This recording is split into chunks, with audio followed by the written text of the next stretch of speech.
Hello, everybody. This is Derek Taylor. I'm uh, sorry for what happened last night, and so let me begin again my lecture on the Great Western Schism. And again, hopefully next time I'll do this live so you guys can ask me questions direct. But here I'll start over from the beginning, talk about the Great Western Schism, and takes place in 1378 when cardinals elect a second pope. Um, and so, how does this happen? So, I started with a lecture.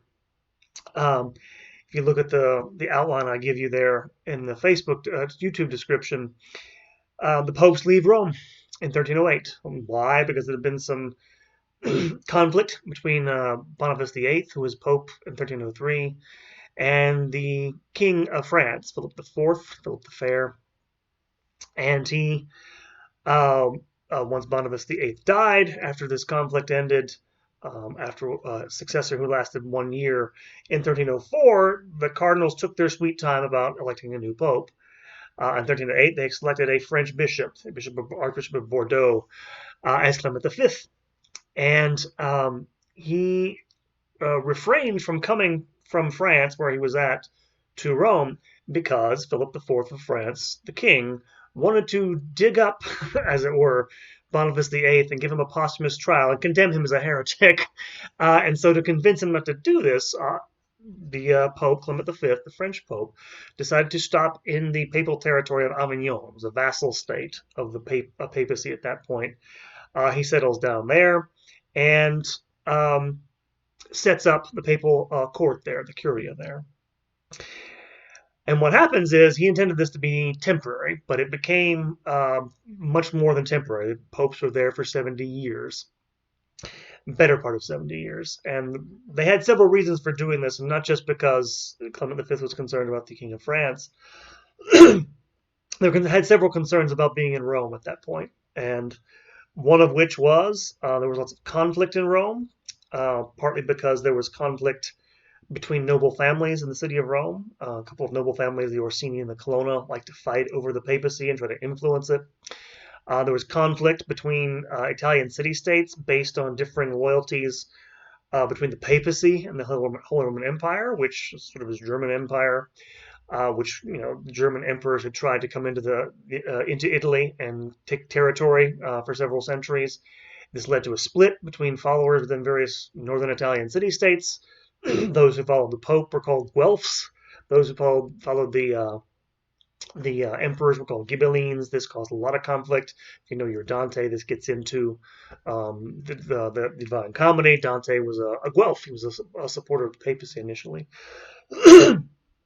Clement V and later, well, definitely later, popes who were in Avignon wanted to stay there partly because the Hundred Years' War broke out between England and France, and they wanted to mediate between those two powers.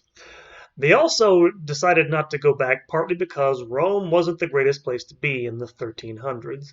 The Rome you're familiar with, hopefully familiar with, the one with all the wonderful ornate Renaissance architecture, does not exist in 1308. It is kind of a little village in the middle of Italy with fractious nobles, a very, very turbulent mob. The people of Rome are really, how can I put this, riot prone. As you'll see, this plays a part in the schism.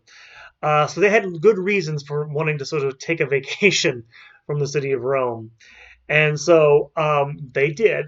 Now, what happens is this provokes reactions among the peoples of Christendom, particularly in places like England and the Holy Roman Empire. And the reason being, of course, is because the papal territory in Avignon is so close to the Kingdom of France. And particularly English and German observers during the 1300s were bitter about what they thought the papacy was becoming, which was a lackey of the French monarchy, which, by the way, most modern historians don't think that. They were fairly as even-handed as they could be when they were in Avignon. But the Avignon papacy also attracted moral censures from people like, we'll get to Petrarch in a second, this is the poet, Petrarch, but also saints like St. Catherine of Siena and St. Bridget of Sweden and others for the luxury of the court at Avignon. Some, not all, of the popes at Avignon they like to live things up, to put it mildly. Um, and in fact, this is in the context of, in the 1300s, growing discontent about the church's wealth throughout Western Christendom. Um, in particular, you have a conflict which flares up in the 1300s, which is sometimes called the debate on apostolic poverty. This is a long story. It probably deserves its own lecture, but toward the end of the 13th century, the 1290s, there began to be this rift within the Franciscan order. Some of the followers of St. Francis wanted to take his rule of apostolic poverty deadly literally, as if the followers of this, they sometimes called them spiritual Franciscans, because they were against having any private property whatsoever. The church should have no possessions. The order should have no possessions. And they were really radical. The most radical ones were the ones that said you shouldn't have any property, that sort of thing. They were condemned pretty early on. But during the 1320s, when one of these Avignon popes, John the 22nd, got into a tussle with some of the leaders of the Franciscan order, he condemned even some of the more moderate ones. Basically claiming, he actually condemns the idea that uh, that some of these Franciscans had, that Christ and the apostles didn't own any property. He actually condemned that. So there is this idea that the papacy is becoming this really worldly institution while it's in Avignon, more than it has been before. And just overall, of course, the seat of the Pope's authority is in Rome for a reason. It draws its authority from the fact that St. Peter and St. Paul were martyred there. And so being away from from its seat of authority, bothers a lot of people. That's what bothers St. Catherine of Siena, mostly. That's one of the things that bothers her. Um, and in fact, you see the first part of my lecture there in the outline is called Captivity. This is sometimes referred to, the Avignon papacy, as the Babylonian captivity of the papacy. Now, that's actually a modern phrase, but it goes back to Petrarch. I mentioned the poet Petrarch, who actually visited Avignon, and he's the one who's has a famous wrote a letter in which he described himself there. He says, quote, now I am living in France, in the Babylon of the West. The sun in its travels sees nothing more hideous than this place on the shores of the wild Rhone, the Rhone River. Here reign the successes of the poor fishermen of Galilee. They have strangely forgotten their origin. So you have people complaining because it seems to be too luxurious, too decadent. But in fact, papal governance was actually, in a way, modern secular historians, especially, maybe if you're a church historian, not as much, but secular medieval historians tend to take a more benign view of the Avignon papacy. The reason being is that they were actually pretty good administrators. They did, we'll look at this in a second, they did live in luxury. That's some of them, a lot of them, but they were not corrupt. They were actually very good at their jobs. And in fact, they made papal government a lot more efficient.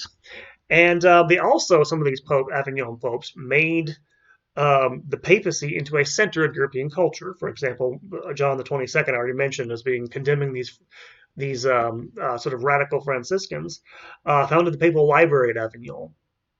But it is true, some popes lived in ostentatious luxury.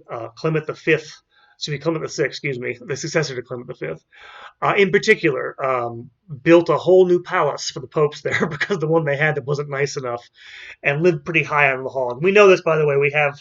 The papal administrators were very good. We have lots of records of what they spent, what they did, their household expenses, and they went way up under certain popes. They went down among others, though. Urban V was a reforming pope. He tried to cut back on papal expenses. But one of the things to keep in mind about the papacy in the 14th century is very much, you know how sometimes people talk about the church being divine and human? That is especially true of the 14th century papacy. The pope is a monarch in the 14th century. And he has to do things like send cardinals on diplomatic missions. Again, if you're going to try to intervene and mediate between the English and the French, you're going to need to send cardinals there. They're going to need to have retinues. They're going to need to have households. They're going to need to have all this stuff. That costs money. Diplomacy costs money. At the same time, partly because Rome, and did this anyway previously, but because they left their territory. Remember, the papacy has its own secular state back in Italy.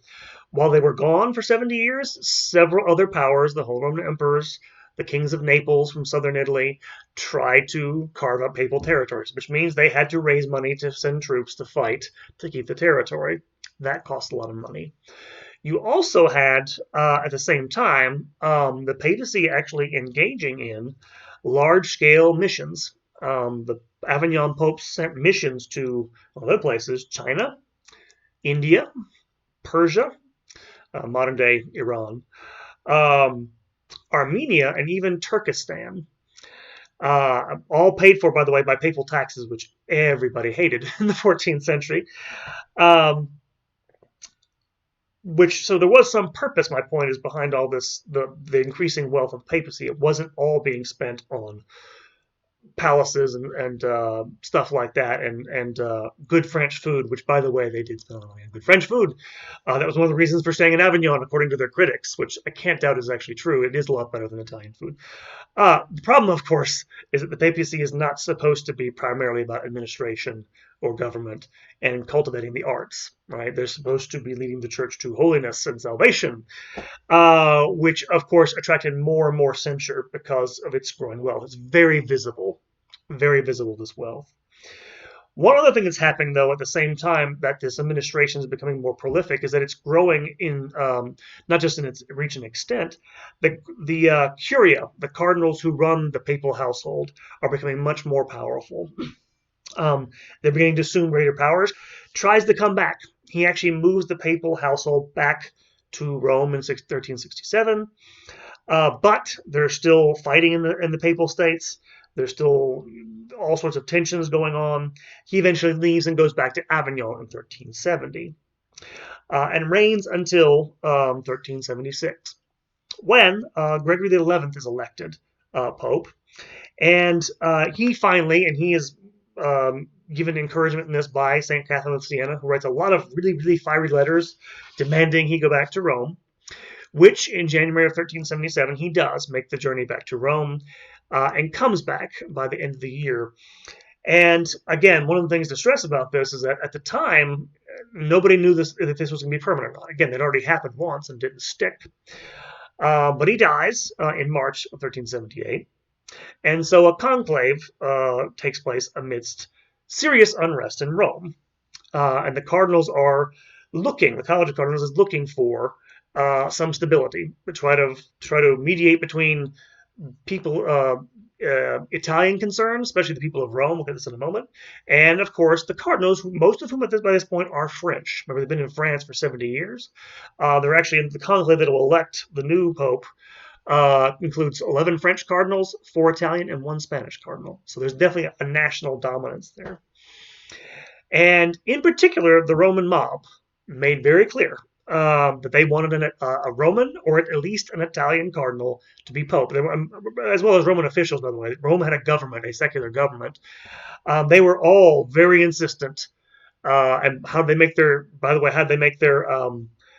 concerns known? They don't have any official role, of course, in electing popes at this point.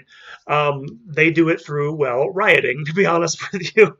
I'll just give you one example. I don't have time to dwell on this, but one of the chants, apparently, while the conclave was going on, that the mob in Rome chanted at the cardinals who were trying to elect a pope was this, and I'm quoting here from my sources, quote, "We want a Roman or at least an Italian, or by the keys of St. Peter we will kill and cut to pieces these French and foreigners, starting first with the cardinals," unquote. And if you're wondering, by the way, that sounds shocking. It shouldn't. In the Middle Ages, this is relatively common. Historians have recognized this, by the way. In societies where you don't have a formal voice, the people, you can call them a mob, whatever you want, sometimes they will take action to their own hands, and they will by sort of force make their wishes known. Don't always get it, by the way. That doesn't always work, but this happens. This is one of the reasons why they wanted to get out of Rome in the first place, the popes. And so the day the conclave begins, in April of 1378, the first day of it, the Roman mob breaks into the papal kitchen before the election of the Pope and steals papal wine and gets drunk. Despite this, the next day, on April 8th, 1378, the cardinals, and I say this because they were disturbed by this, but we'll get this in a moment. This is important to understand. They elected Bartolomeo Prignano, who was the Archbishop of Bari in southern Italy, to be who takes the name Pope Urban VI. Soon after the election, that day, that afternoon, another mob breaks into the conclave, which I think is being held in St. Peter's, and ransacks the conclave, as well as the house of another cardinal in Rome. Despite all this, the cardinals reaffirm Urban VI's election as pope in writing, and he is installed 2 days later on Sunday at Mass, April 10th of 1378. This is very important. They basically 2 or 3 times reiterated, "Listen, this is the pope. We've chosen him." I'll come back to this. And first moment, who was Urban VI? Well, Urban VI was a papal administrator. He'd been an administrator in the Avignon papacy, but he was from Italy, and he was well regarded because he was a very efficient, honest administrator, and it seemed like he'd be a good compromise between the cardinals from France and the cardinals from Italy. He, in fact, by the way, was not a cardinal. In fact, he was the last pope to be elected who came from outside the College of Cardinals. And he was selected for that reason. However, he was a reformer, by the way. He quickly displayed personal characteristics that would help precipitate the crisis. He had a violent, and I mean violent, temper. He showed no ability to take counsel from anybody else. He routinely denounced cardinals. When I say violent, I mean literally, not just denounce them in violent words in what some people describe as insane ways. He literally at one point seemed on the point of punching one of his cardinals before somebody yelled, "What are you doing, Holy Father?" In one of these meetings. And so he had real personal issues, did Urban VI. On the other hand, he was also a big-time reformer. He made clear, remember, we had these cardinals who in Avignon were trying to limit papal power. He would have none of this. And more to the point, he wanted to reform the papacy to make it less, luxurious. He tried to reduce papal expenditures, which, by the way, if you don't know, were always more. The papacy was always running more of a deficit than the cardinals did. The cardinals, they just lived on. They took their money and lived on it. The papacy had to live on it, and of course, conduct foreign policy and all other stuff.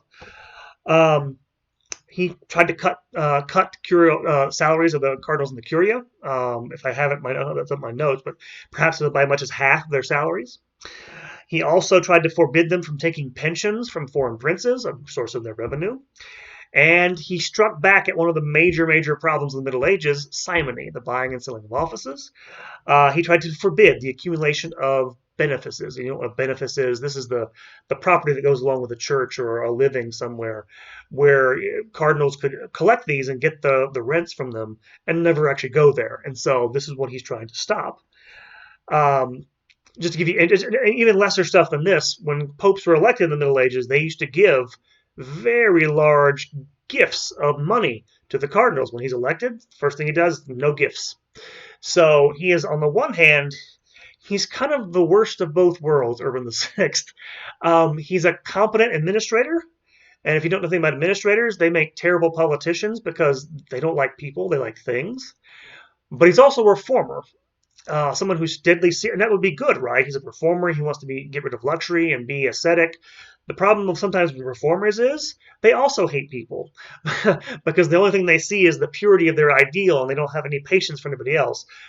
Piled on top of the fact that he's had personal problems, as we kind of outlined here. And so, within 2 or 3 weeks, there are already rumblings about Urban VI. By the end of June, all the French cardinals have left Rome. And so, with the encouragement of the French king, Charles VI, in August, they go and meet at the city of Agnani, along with 2 other cardinals, 2 other Italian cardinals, and declare the election of Urban VI invalid. And the reason they do this, they say, is they were pressured by the mob into electing an Italian. In other words, they're saying they were threatened and weren't free to hold a real conclave. Now, I'll come back to this in a moment. It's a real important point. This is the entire basis of the schism. If it was a valid conclave, this whole thing was basically illegal according to church law. In response, Urban VI decided to sort of do away with them by stacking the curia, stacking the college. He created 29 new cardinals. And so, seeing the writing on the wall, on September 20th, 1378, the cardinals elected, the French cardinals who had left at Agnani, elected Robert of Geneva, who was the Bishop of Cambrai, as Pope Clement VII, who eventually, of course, takes up his residence in Avignon, thus starting the Great Schism. Now, a couple of things about this. First of all, when this happens, it almost automatically divides Western Christendom. This is the next part, Christendom divided. Generally speaking, this is something that's confusing about this. You will have kings, formally announcing their allegiance to one pope to the other. It changes. I'll go through this. It's very confusing. But in general, England, the Holy Roman Empire, most of Italy, Scandinavia, Hungary were in the Roman camp. They favored the Roman pope. While on the Avignon side, obviously France, it's right next to France, but also Castile and Aragon, the Spanish kingdoms, Scotland, Naples, Savoy, and Sicily were the parts of Italy that went with the Avignon popes.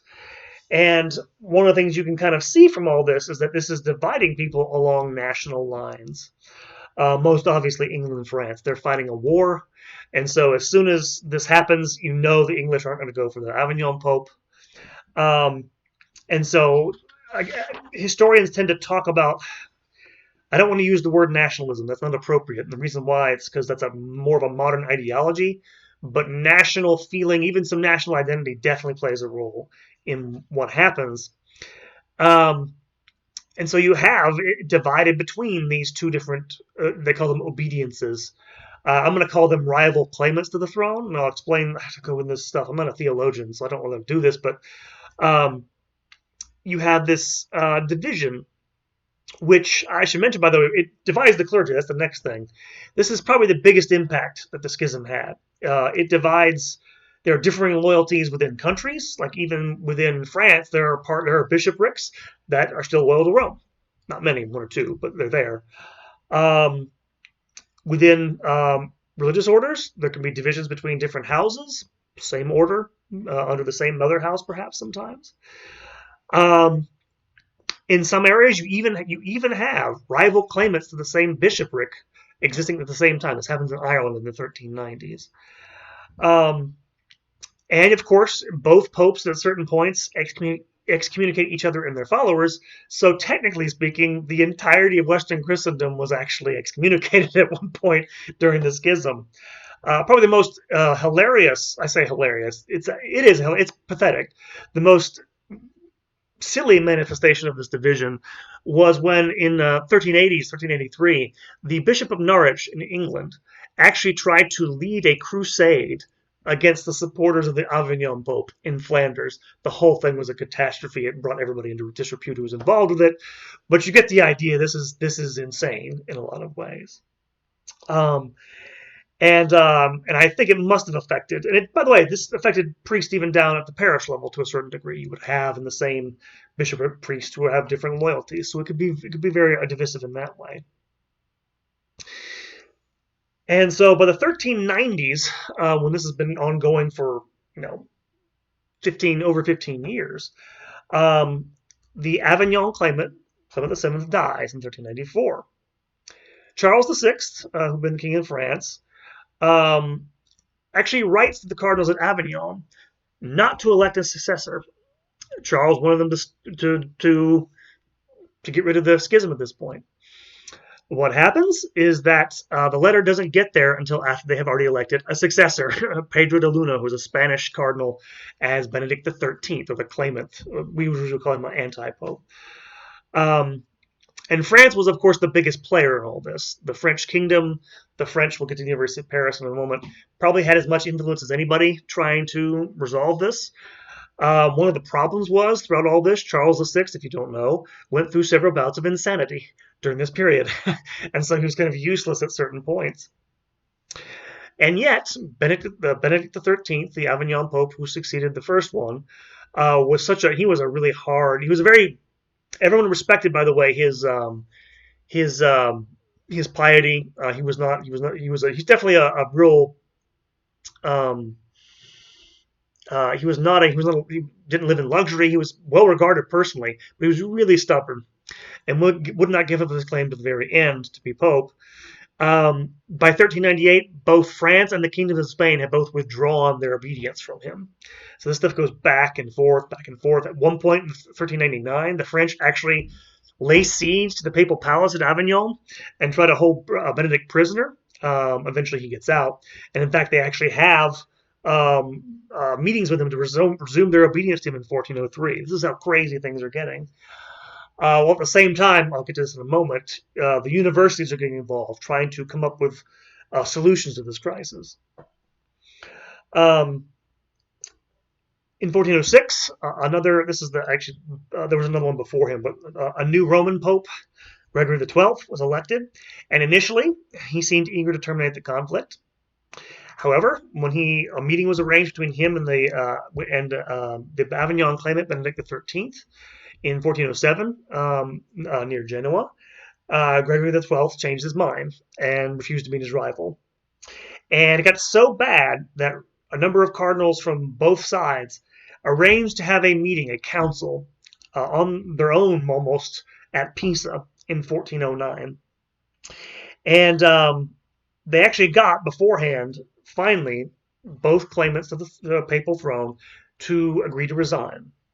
However, after the cardinals showed up at Pisa, both popes refused to show up, saying the council was uncanonical, and both held their own rival councils. And so all the Council of Pisa did was to elect a third claimant to the papacy named Alexander V. So things have gone all off the rails by 1409. This is a mess. All right. So I have to stop for a moment because this is dramatic. This is horrible, right? All this stuff going on. So I need to get to the reactions to the schism, which is very interesting. As you can guess, this did cause a lot of consternation for people in the period. And in fact, I've mentioned before, the first little part there, reactions to the schism, is saints and visionaries. I mentioned you had saints all throughout the Avignon period trying to get popes back to Italy. One of them was St. Catherine of Siena. She only lived for a couple of years after the popes returned to Rome, but in that time she was a fierce defender of the Roman line, there was a Franciscan, he wasn't a saint, but he was a well-regarded cleric named Pedro of Aragon, who was actually of royal blood, who was a royal son, actually, who was on the Roman side. On the Avignon side, you also had saints backing the Avignon Pope. The most famous is being Saint Vincent of Ferrar, who was, of course, a great preacher. For most of the first few years of his papacy, he defended the Spanish Pope, Benedict III, the Spanish anti-Pope, I should say, Benedict XIII. Again, this is partly out of national feeling. Saint Vincent's, of course, Spanish. But in 1399, Saint Vincent received visions purporting him to go conduct missions across Europe. And he largely abandons the controversy until, as we'll get to this, he'll eventually repudiate the Avignon papacy and his former Spanish pope there. But more striking than this in some ways are the influence of lay visionaries in this period. I'll mention a couple of them because they're really fascinating. Who, as you can imagine, they saw apocalyptic portents in all this.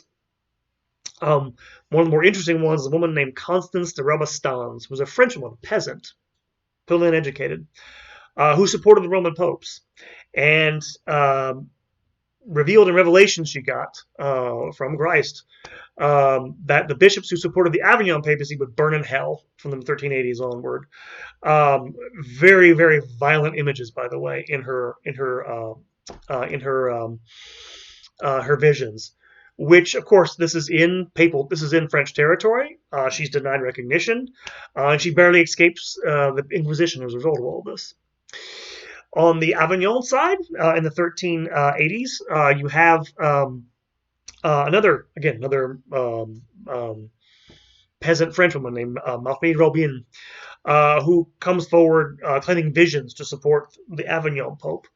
And of course, Clement VII, the Pope, the Avignon claimant at the time, was very eager to have some sort of legitimacy, so he latches on to Marie, and she continues having these visions, by the way, into the reign of his successor, Benedict the XIII in Avignon. But as things mounted, as tensions mounted over finding a solution for the schism, her visions became really exceedingly dark. And by the end of her life, she dies in 1399. Her final vision is one in which Christ in vengeance destroys Paris. So you have these really amazing, and this is again the reason why these are so amazing. They're amazing in a religious sense, obviously, but for an historian, these are ordinary people being affected by this. I'll come back to that in a moment. So that's one reaction. Another reaction are the universities, who are all of whom favor some sort of. I'll get to the different proposals they had in a moment for unity. All of whom try to put forward solutions to this. I'll mention the University of Paris most notably. It has the biggest impact.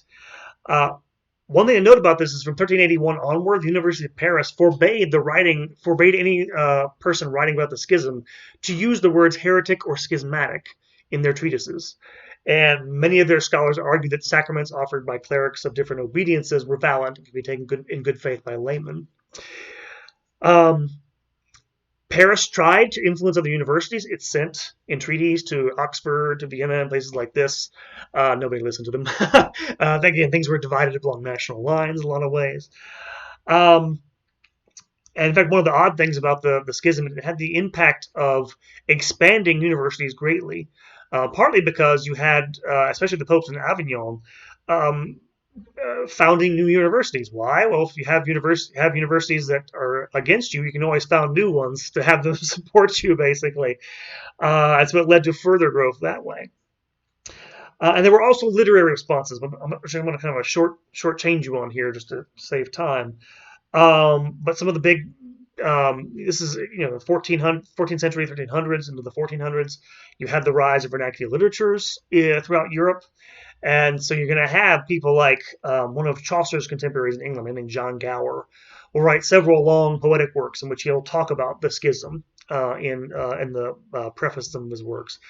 You'll have someone like Christine de Pizan. If you don't know who she is an amazing person. She was probably the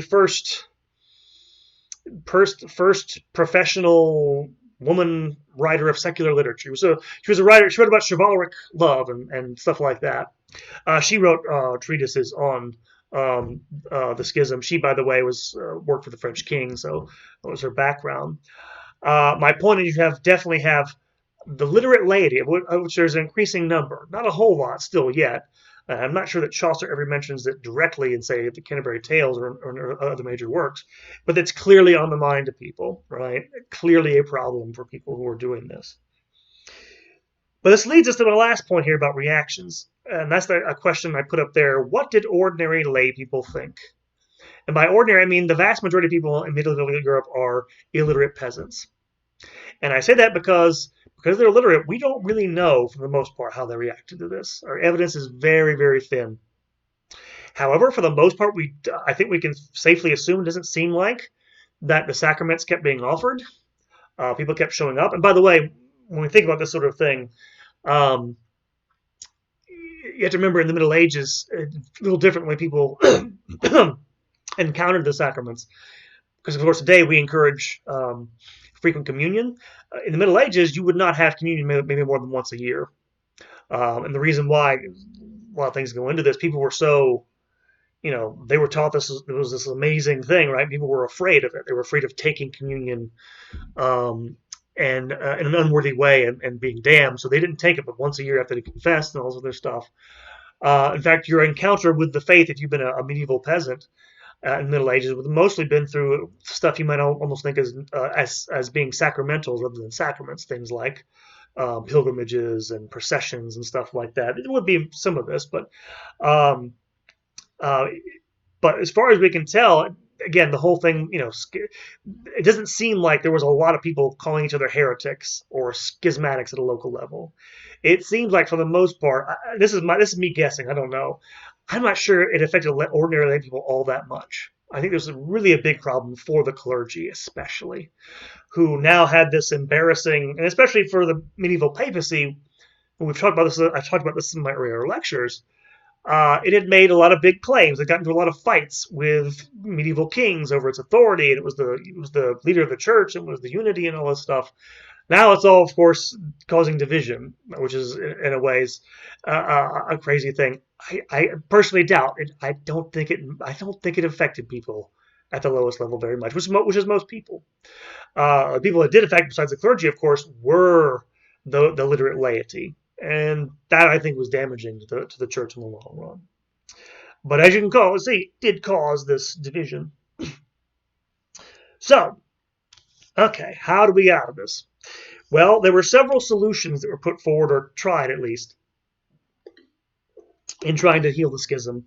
The first, most direct, which was actually tried by the Avignon claimant almost immediately, Clement VII, which is force of arms. Clement actually had, I think it was the King of Naples, sent an army to Italy to try to get rid of Urban VI, which, again, if it seems extreme, remember how violent in temperament Urban VI could have been. But they were soundly defeated a year after he sent them there in 1379. The people of Italy, on the whole, remained loyal, and especially Rome, which is always not a given thing. They remained loyal to the papacy, the Roman papacy, throughout this period. Didn't work that way. The other major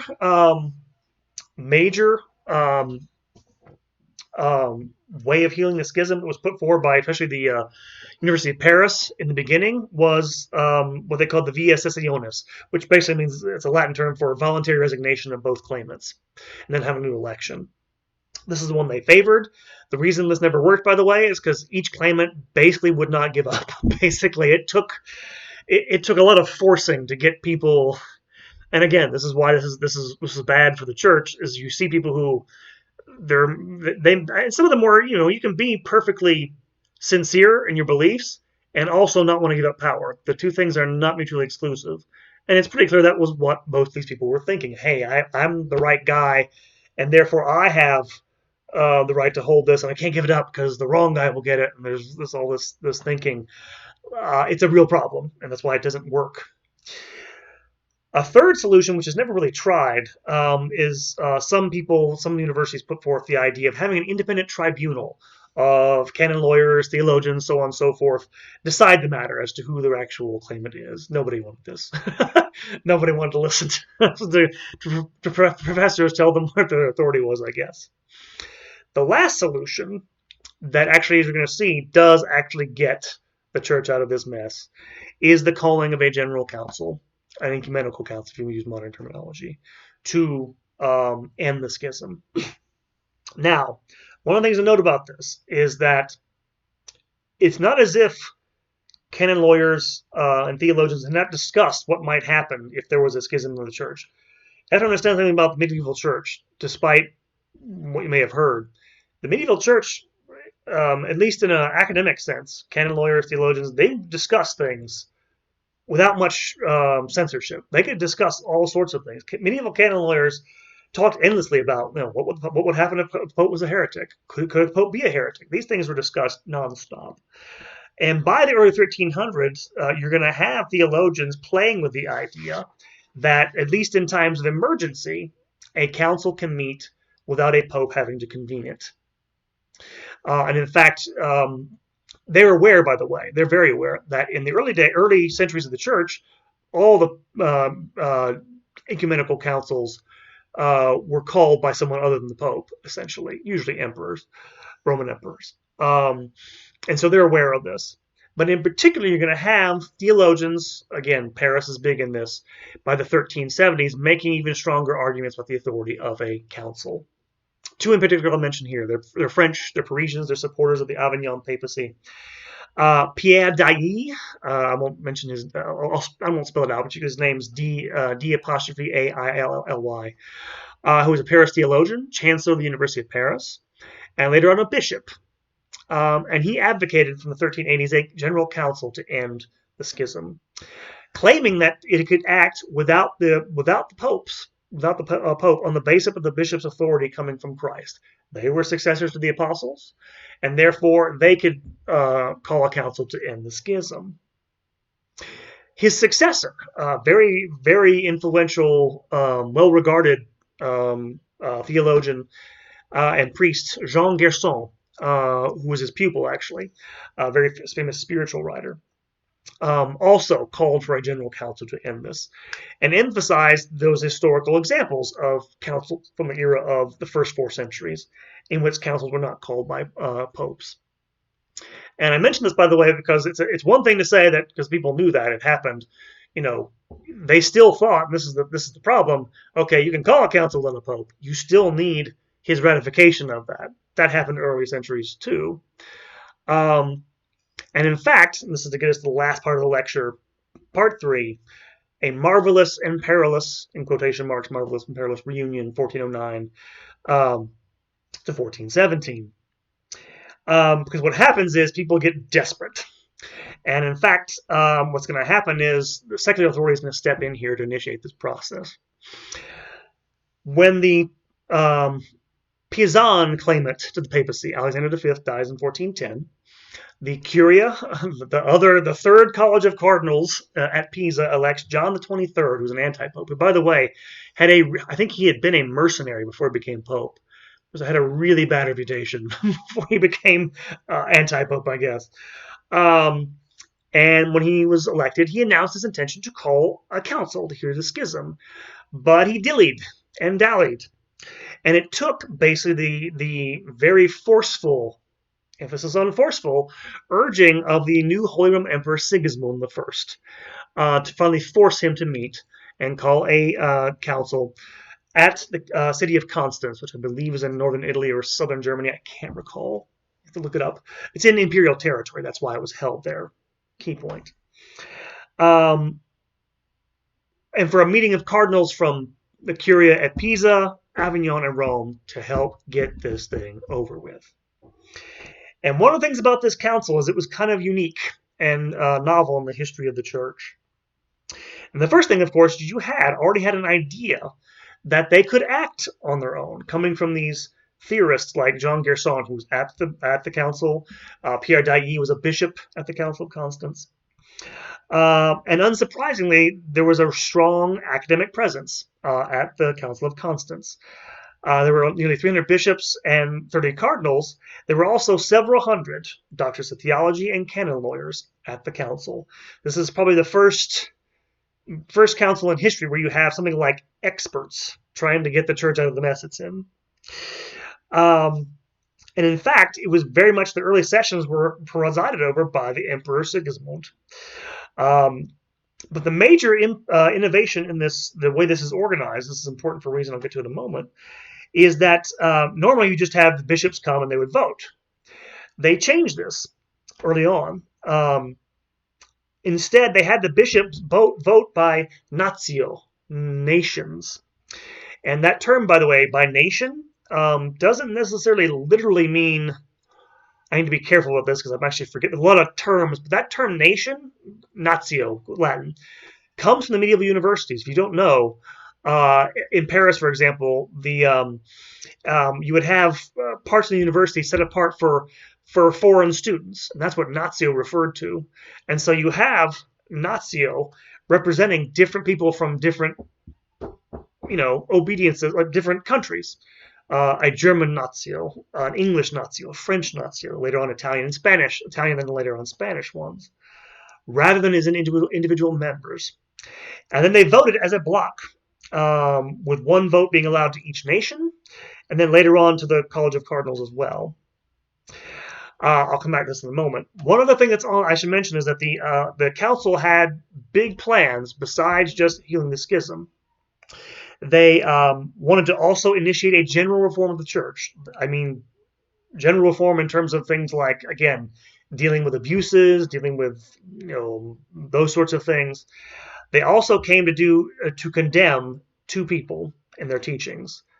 John Wycliffe. Hey, for my last lecture, John Wycliffe. But also Jan Hus, who was a Czech theologian, academic, and reformer, who was actually, after spending another lecture on this, he actually burnt at the stake for being a heretic by the Council of Constance. That's on the agenda. Now, why they did this, by the way, why it's important that they organized themselves into nations all of a sudden, was that John the 23rd had called the council in part, and this is the Pisan claimant who was really an anti-pope, did this, called the council because he wanted to rely on Italian cardinals who formed the majority in the council. He was hoping he would be the one they picked, basically. And that's why they did this, is so they could stymie that his influence. And so when the council, he thought the council would condemn his rivals. Instead, as soon as it met, they started investigating his previous life before he got to be pope. He quickly agreed to abdicate. But then in March 1415, he flees to Bavaria, to the Duke of Austria, for protection, and hoping that the council be influenced by his Italian supporters in his absence. Now, I mention this because at this point, the cardinals are worried the whole council is going to break up. And so, to justify their authority, because now they don't have a pope, a claimant of the papacy anyway, in order to justify its continued existence, they pass a very, very controversial, my brain's done, they pass God, my brain, you pass like not a bill, but an act, an act. They declare a declaration, which is sometimes called different things in the Latin, but it's basically, and I'll read this to you in a moment, this is really important. They basically declare that they have authority directly from Christ to hold the council and end the schism, with or without the Pope. I'll read this to you. This is the beginning of this document, sometimes called Haec Sancta, this Holy Synod. That's the first words of this. It goes like this, the relevant passages. This Holy Synod of Constance, constituting a general council and lawfully assembled to root out the present schism and bring about reform of the church in head and members, declares that, being lawfully assembled in the Holy Spirit, constituting a general council and representing the Catholic Church militant, it holds power immediately from Christ, and that anyone of whatsoever state or dignity, even the papal, is bound to obey it in matters which pertain to the faith, the rooting out of the said schism, and the general reform of the church in head and members, unquote. It's basically saying they can act independently of the Pope. And this comes, by the way, from these theorists of what we're going to call, this is the term for it, conciliarism. There are people at the council who want to propose replacing the Pope with general councils, basically. And this is going to be a very controversial document. When it was actually read out initially, this declaration, that passage was left out by the cardinal who read it out in the council because he was so offended by it. And they actually had another session just so they could read the whole thing out. And I say this because it was controversial at the time. It's been controversial since. But they did this. I think most of them, well, I'll come back to this. This was, I think, an emergency measure, just to make sure if they elected a new pope, people would actually obey him and not try to elect a different one. But we'll come back to that. And so, following this declaration, Sigismund, remember him, the Holy Roman Emperor who called the council, invades Bavaria, arrests John the 23rd, brings him back to Constance, where the council deposes him in May of 1415. He's done. At this point, Gregory XII, who is the current Roman occupant of the papacy, agrees to abdicate on the condition that he be allowed to formally convoke the assembly himself. That is to say, he can give his formal approbation to the assembly, so it's a true council. That's an important point. I'll come back to it. Partly, by the way, in order to assert the legitimacy of the Roman line of popes. Council fathers agree, and he eventually abdicates. In fact, I think he's the only one who ever abdicates in this whole miserable situation. On July 4th, by the way, of 1415. July 4th. And so at that point, you only have one claimant to the throne, the Avignon claimant, Benedict XIII. Again, a very upstanding guy, but really, really tenacious and stubborn. At this point, both Emperor Sigismund, the kings of Castile and Aragon, the Spanish kings, try to convince him to abdicate. He will not do it. At that point, the Spanish king and his bishops all formally abandon their allegiance to him. And then 2 years later, in July of 1417, the council formally deposes Benedict XIII. He's done. Several months of wrangling would follow on how to elect a new pope. Eventually, they got to have an agreement of 2/3 of the majority of the nations there and the College of Cardinals to crown a new pontiff. And at that point, they acted pretty quickly. Within 3 days, the conclave elected on November 11th. Another meaningful day, right? St. Martin's Day. November 11th, Veterans Day, for a reason today. They elected Odo Colonna from a Roman noble family, who took the name Martin V. And with that, thus ended, the council finished its work a few months later, and thus ended the Great Schism. So, a couple of reflections on this. In terms of, let's start with how this happened and what we can learn from it. One of the things to note about this Great Schism is that I think you have to, again, from my perspective here, you have to put this down to this being, in its origins, a power struggle. This is really about a power struggle between the cardinals of the Curia and the Pope, which sort of balloons and gets out of hand. I say this because at no point really, other than who's actually the Pope, are there really any doctrinal issues at stake here, for the most part. You don't have, and again, you don't have that sense, by the way, of people like, oh, you support the Avignon Pope, you're a heretic. You support the Avignon Pope, you're a schismatic. There's none of this. This is very different than, say, point of comparison, say the schism that happens after the Council of Chalcedon in 451, where there are doctrinal issues at stake, or more immediately for us as Latin Rite Catholics, the Reformation, where it was definitely not merely about power. You had fundamental doctrines of the faith at stake. That's not really clear here. This is partly about institutional fighting that became a mess unnecessarily. The second thing is here I think you kind of see some of the problems the late medieval church is encountering. The papacy had done something very momentous in the early part of the Middle Ages. You've listened to my lectures, hopefully, Royal Reform, all of those sorts of things.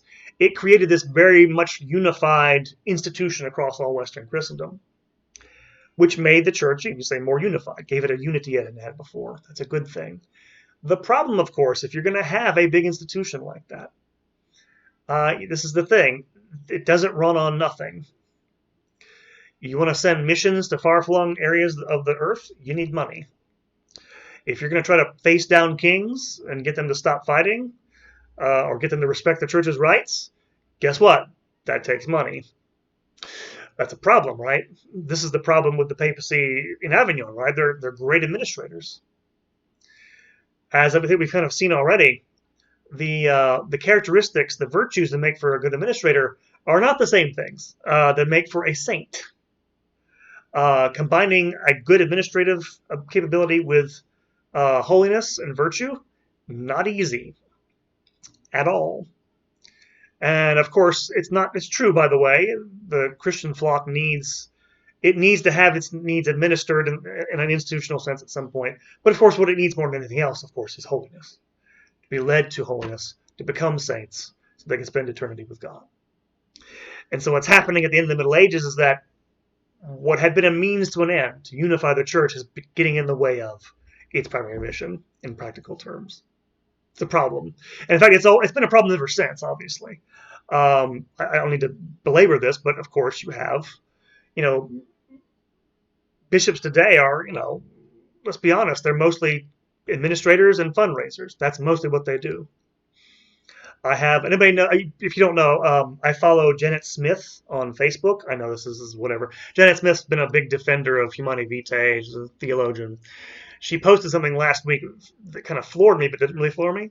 She's reporting third or fourth hand, but take this for what it's worth. She said that one of a priest she knew told her that he had talked to his bishop one time, and his bishop had admitted to him that he had not heard confessions for 20 years.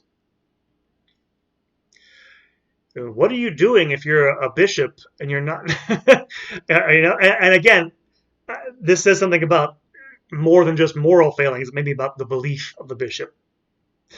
But I think the same thing applies in the Middle Ages. Maybe they believe, but they're not taking care of the things they need to be taken care of.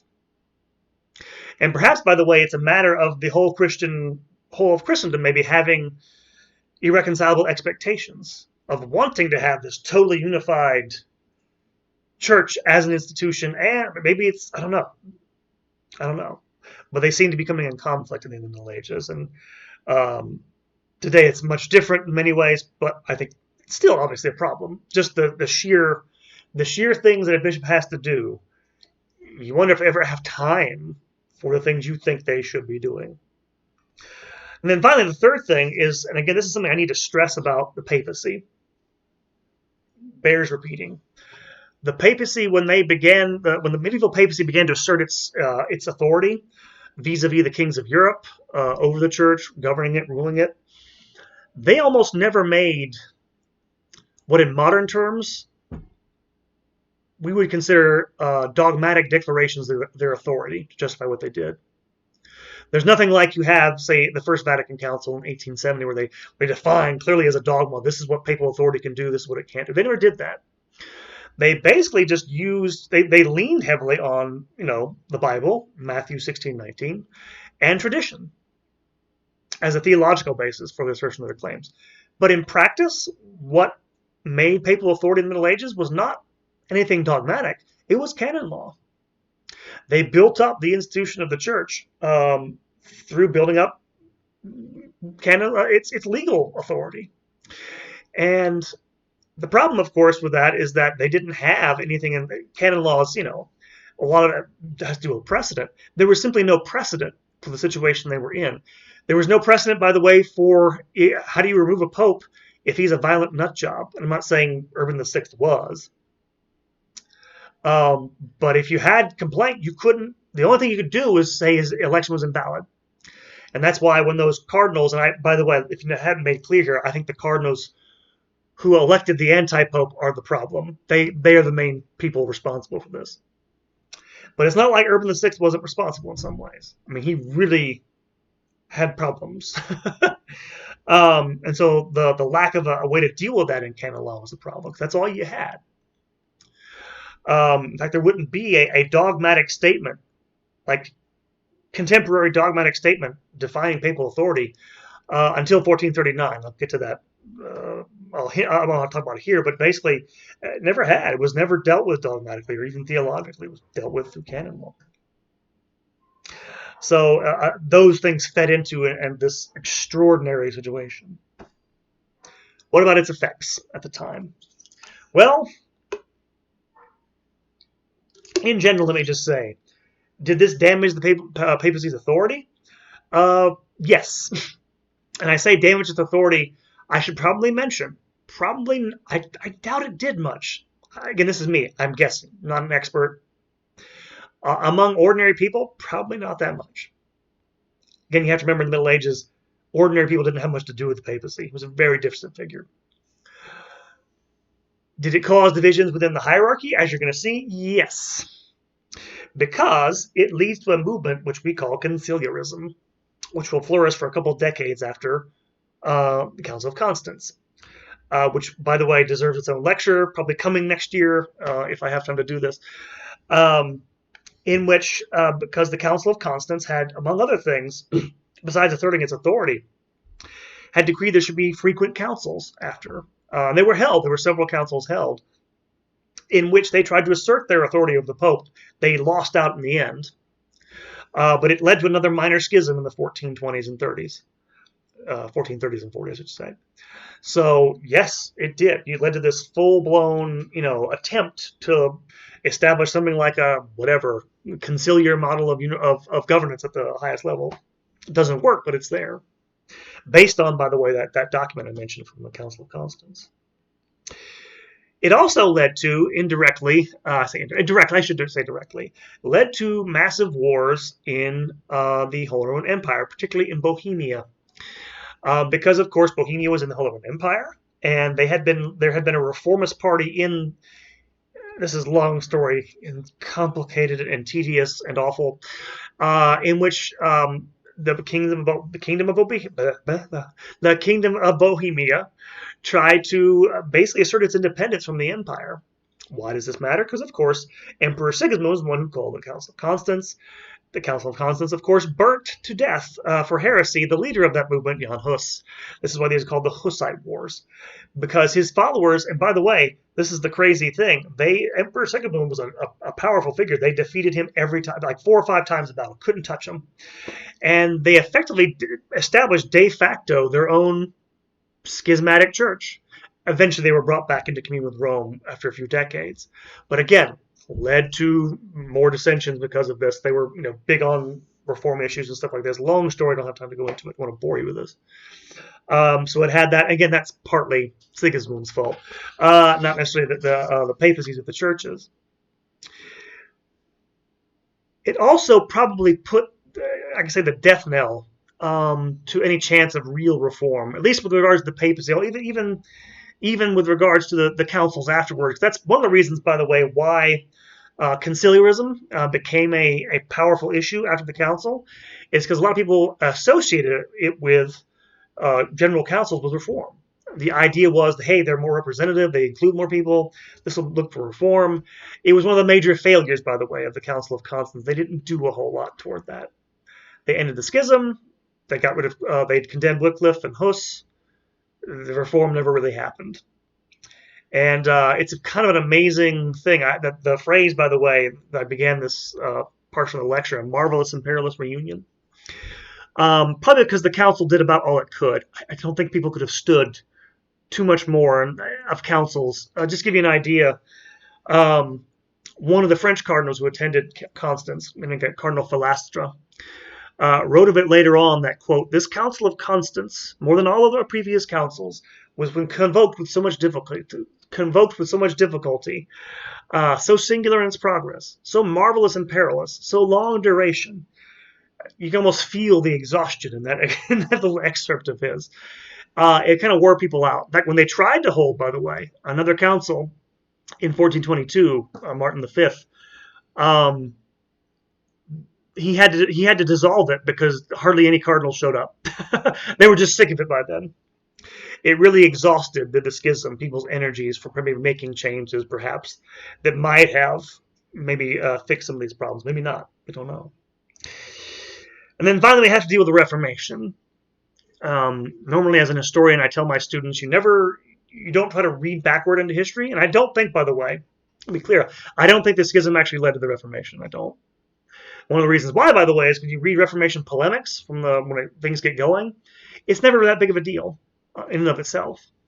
Martin Luther mentions it, but it's not really a big deal for him. I happened to be reading the other day for another project of mine some writings of James I of England, who was writing criticism of the papacy, long story short, and he mentions it briefly in passing. It's not a big deal. And the reason why is because at that point, you're not talking about, the papacy's bad and needs to be reformed. You're talking about, the Bible's the true authority, not the papacy, it needs to be gotten rid of. And that's why, in and of itself, there's not a real lot of direct connection, I think, to the Reformation. On the other hand, of course, what it probably did was get people looking for some way to curb the worst excesses of the medieval church. And in that sense, it probably did lessen the authority of the church. And then, again, in particularly, those two groups, the clergy, because as you know, of course, the Reformation will start with a monk, but also among the literate laity, who were growing increasingly more confident, increasingly less inclined to defer to the church. And one of the things you have to remember about the church in the Middle Ages is it's the only real civilized institution that exists for much of that period. And so it naturally takes up a bigger public role than it ever has before. The problem is, of course, it got used to this as time went on, when you did begin to have civic institutions revive, and it really didn't need to have the church intervene so much in affairs that maybe took its eye off the ball from its main mission. Um, and so it actually doesn't, strangely enough, find its way into Reformation polemics. But it almost certainly contributed to the general atmosphere at the end of the Middle Ages. Um, in fact, I forgot to mention this actually. Among the reactions to the papal schism, I'll probably sign off with this, but I forgot to mention that some people were happy about it, particularly some secular rulers. Why? Well, because it means the papacy couldn't interfere as much as it used to when it was divided by two people. In fact, at one point, this is the quotation I was thinking of. You all remember, of course, Lorenzo de' Medici. This is the great leader, the sort of despot of Florence, from the Medici family. Lorenzo the Magnificent, Il Magnifico, the patron of Leonardo da Vinci and all this stuff, great Renaissance art patron. He was reported to have said at one time when I guess the Pisan Council happened or close to this, that he wished there had been 4 different popes, because then of course they could act more freely without interference from the papacy. Um, so in other words, again, just you can see this. Anyway, my point is that you have this massive division, which again is very strange. In the Middle Ages, I don't think it did affect that many people, but it affected a lot of people who I think we're looking at the church differently as time went on. Like, why can't you live up to why can't why can't you just do the things why can't you live up to the things that you're preaching, basically? That's why, and I think again we're coming into. I mentioned this, this topic came up. I thought about it last year, but people have been, in the current climate of the church, that we have things going on in the church. In Germany, for example, there's talk of schisms in the air. And so I say this, I think the church could survive something like the Great Schism because it wasn't about doctrine. As bad as it was, you can reconcile that. You have to remember, again, the church, you're going to have power struggles in the church. It's horrible. It's wrong. It's going to happen. But to add that to doctrinal things is, well, you get something like the Reformation, which was a cataclysm. So, in any event, papacy survived. The church did survive by the middle of the 1450s. It was more or less healed, even if things still weren't great. And so, here endeth the lecture. I thank you guys, whoever's watching. I want to apologize again for the snafu with the live stream.